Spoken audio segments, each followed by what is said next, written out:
So in September of 2018, Oculus had unveiled their ambitious VR headset, the Oculus Quest, which took the portability, ease of setup of the Oculus Go and mixed it in with the controls, tracking and games of PC VR, and in May of 2019, this product was finally available for people to purchase. Hey guys, what's going on? It's your boy Majora, and after using the Oculus Quest for 6 months now, here is my review.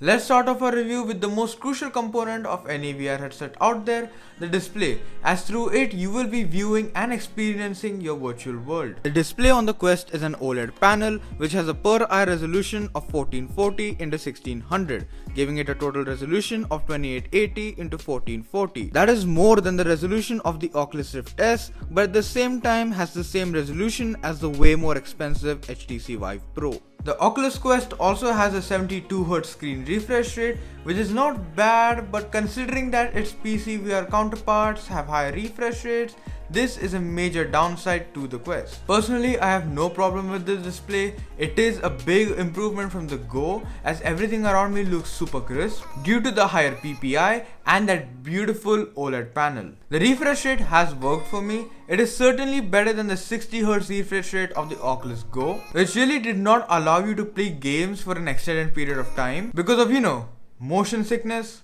Like, that thing gets everybody. I really wish that we get a 90Hz display in the next iteration of the Quest, because that will elevate the whole experience of the Quest to another level. When it comes to the headset's internals, the Quest is rocking a Qualcomm Snapdragon 835 processor, which is an 8-core CPU. It has 4 high-performance cores, which have a clock speed of 2.45 GHz, and 4 efficiency cores running at 1.9 GHz. It also has an integrated Adreno 540 GPU, which is very well optimized for VR-related tasks. Overall, this chipset is a big upgrade from the Go's 821 processor. Now, one problem I had with the Go was when given a game to run, the headset would immediately heat up due to the chip in it, because of which there would be throttling issues. And when a chipset throttles, it does not give you peak performance. And peak performance is very necessary for a VR headset, as without it, you're gonna start seeing frame drops like crazy, which is going to cause nausea and loss of immersion. So how is the heating on the Quest with the 835 in it? Well, it is pretty good. You see, unlike the Go, which had a heatsink to cool its chipset,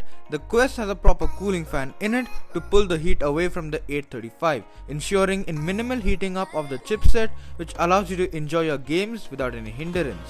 When it comes to rest of the internals, the Quest has 4GB of RAM and comes in 2 storage options, which is 64GB at $399 and 128GB at $499.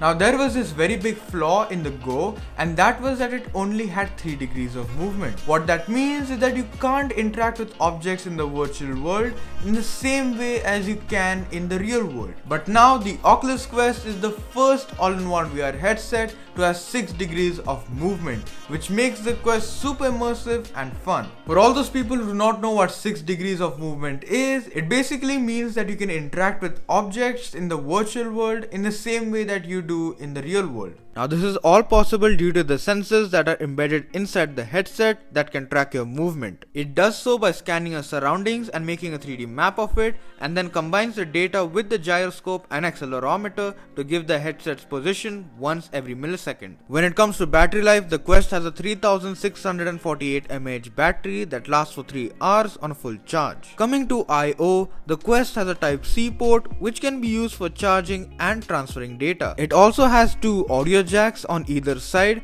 through which you can use your favorite pair of headphones. Speaking of audio, the Quest has 2 inbuilt speakers which are neatly built into the straps of the Quest, which give out very good spatial audio. But if you really want to enjoy VR to its fullest, headphones are a must. Now let's talk about the last hardware component of this review, the controllers. The controllers of the Quest are basically a redesign of the Oculus Rift controllers, which is not bad because personally these controllers are so comfortable and are really tactile. One problem of this controller is that it is not rechargeable. Yeah, not rechargeable. Personally, the controllers being non-rechargeable is very annoying because every 2 months I have to change the cells in the controllers, and to me it is a big waste, as once those cells are used up, you cannot reuse them. Now let's talk about the games on the Quest. Personally, I was blown away by how the developers were able to optimize all of their VR titles for the Quest. Like, all the games run super smooth on it, and a few of them like Apex Construct and Red Matter are graphically comparable to PC VR titles. I did try out a few games myself, and here they are in no particular order. Aspire 1 is a stealth shooter in which you are an agent who mans a drone called Aspire. The game is very reminiscent of old stealth shooters like Metal Gear Solid. The game also has unique mechanics like voice commands, which add another layer of immersion to the game. On top of that, you also have special abilities like slowing time and being able to climb on any metallic surface, which allows you to sneak up on your enemies in many different ways. Journey of the Gods is a single-player action-adventure game that, in my opinion, is the Zelda of the Quest. When it comes to story, it is pretty simple.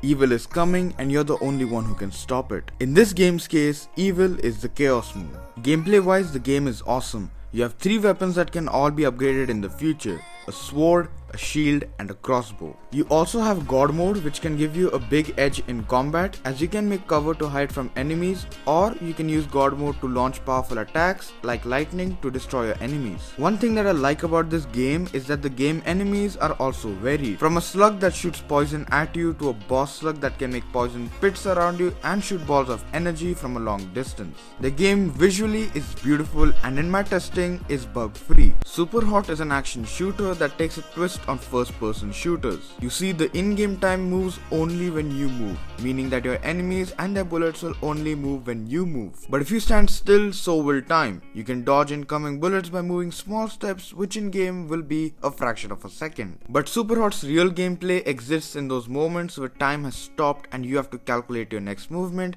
based on a heightened situational awareness of what the enemies around you are likely to do. It also has a few intense moments, like when you are in a room completely unarmed and have to take down 3 armed enemies. It is pretty intense, but if you choose to execute your steps correctly, then these types of levels may turn out victorious for you.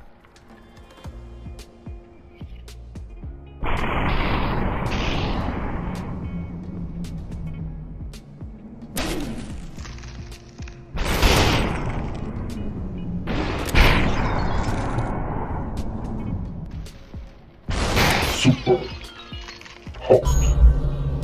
Super.